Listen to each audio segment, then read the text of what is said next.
If anything, I'd argue this is how the normal middle class can fly first in business class. One of the most common questions I get from founders and content creators is, why do people even care about credit cards? Like, why is this a thing that people are spending time reading about and watching videos on? I have two quick arguments. Number one, there is a ton of niche channels out there that do pretty well, including Lego building. Number two, this is the only hobby that I found that actually gets you tangible value. With everything else, whether photography or keyboards or even chairs, the end goal is to buy something. With credit cards, the journey is buying something, spending that money that you're spending anyways, and the end goal is either getting a trip out of it or getting additional cash back. With that said though, in today's video, we're going to look at 5 reasons why people love credit cards. Big favor before we dive in is to give us a thumbs up to help with the algorithm, and if you are someone new here, consider subscribing. The first reason is going to be financial risk and also liability. A lot of people don't realize, but debit cards aren't as safe as you might think. A lot of this has to do with the liability when you compare debit cards with credit cards. Starting off, we have debit cards that are under EFTA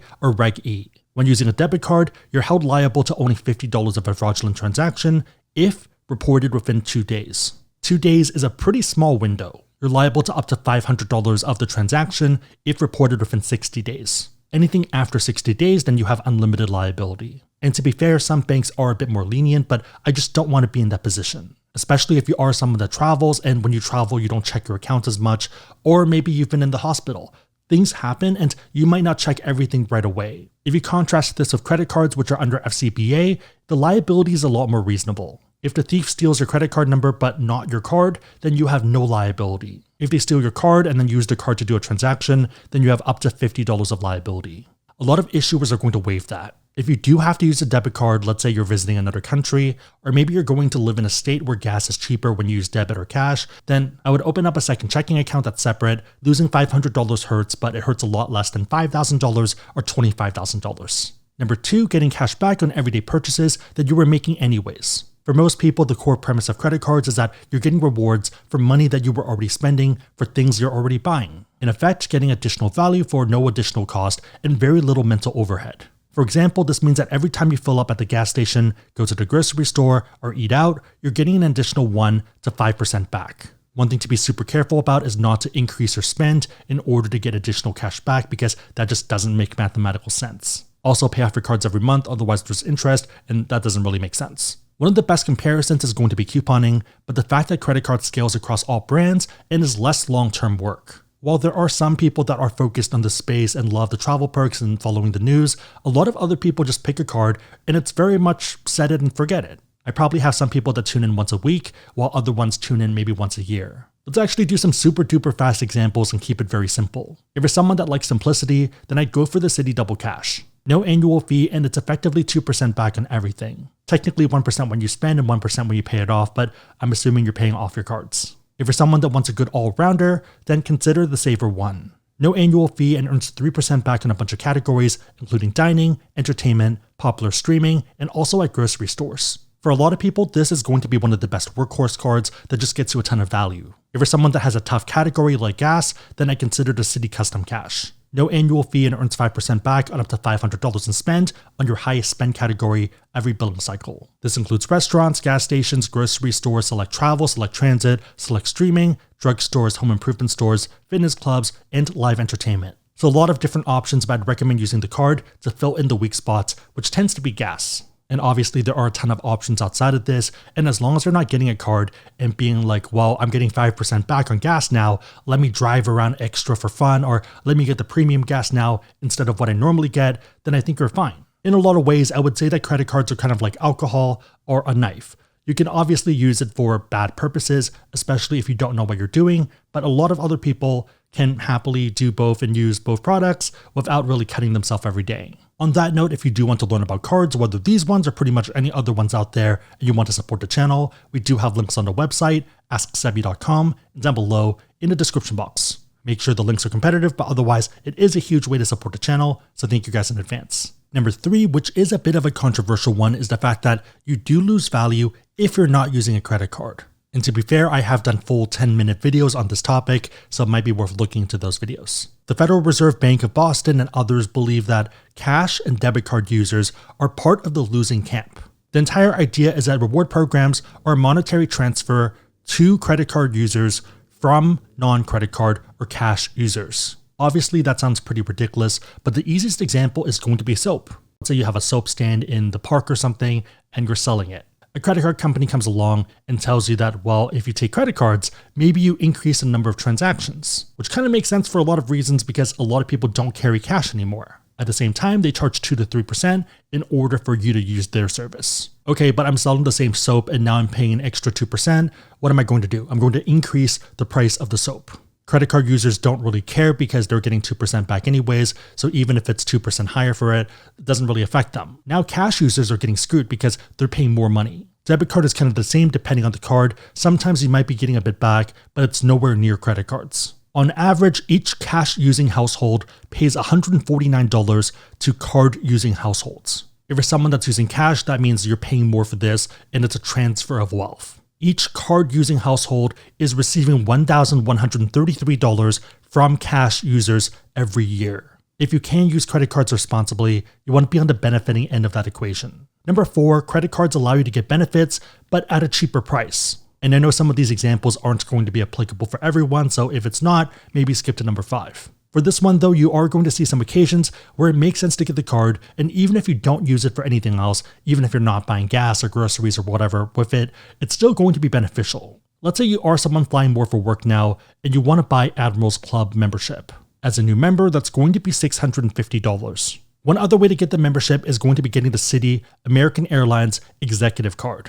So this is the only credit card with Admirals Club membership included. Annual fee is $450. So $450 versus $650, $200 difference. And it's arguably even a lot better because if you look at the credit card, you get a ton of other benefits such as free checked bags, priority boarding, VIP check-in, and also other credits. These are benefits that you're getting just by paying the annual fee for the card, and even if you don't put that much spend on the card, let's say $500 or $1,000, then you're still fine. Another example is Priority Pass. I feel like there has to be some business people buying this who aren't eligible for credit cards. If you're someone that travels but you don't fly that much, consider the US Bank Altitude Reserve. So $400 annual fee, but you do get $325 in credits that work for both travel and dining. Assuming that you eat, and if you're not too pedantic about it, 400 minus 325 is a $75 effective annual fee. And if you do want to be pedantic, then adjust that as necessary. With the card, you get Priority Pass, and you get 4 free visits for yourself and 4 guest visits for free every year. $75 for 8 visits,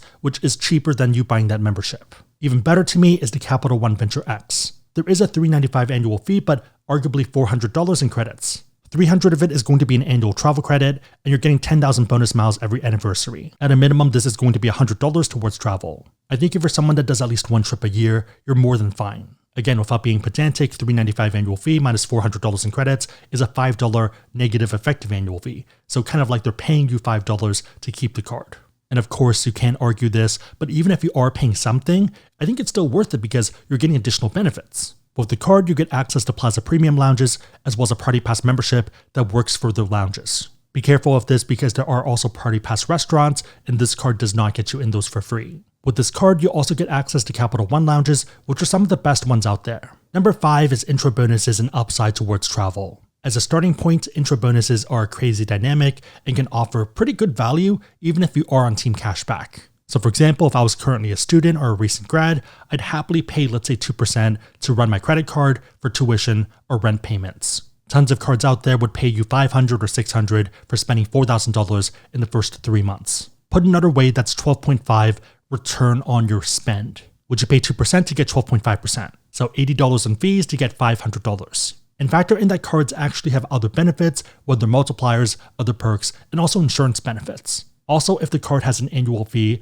and let's say it stops making sense in the second year, you can oftentimes downgrade them to no annual fee options. For example, one of my favorite cards is the Citi Double Cash, but the best strategy might not be to apply for the Double Cash. It might be to apply for the Citi Premier that has a better intro bonus and then downgrade to the Double Cash in the second year. If you are someone that's strategic about it, it's not abnormal to get $500 every quarter or so. If you are someone that's inherently thrifty and cheap, then points are kind of a forcing function that forces you to travel. I know this sounds bad, but I'd argue that it's a good thing, especially if you are someone that's already gone through all the cashback cards. Especially if the points can't be cashed out anyways, then you're now doing something that maybe you would be scared to do with your bank account. For people that don't really like to spend money, having that forcing function to travel and see the world isn't necessarily a bad thing. And to be fair, I was in that same position as well. I was someone that didn't travel that much when I was growing up. I think I did like 1 or 2 trips, and most of the time it was more road trips. And the road trips weren't really that impressive. It was driving to like, let's say Pennsylvania to go outlet shopping. I'd also argue that this is how normal middle class people can do things like fly first in business, or go to places like the Maldives or Bora Bora. It's kind of crazy too, because whenever you do these trips,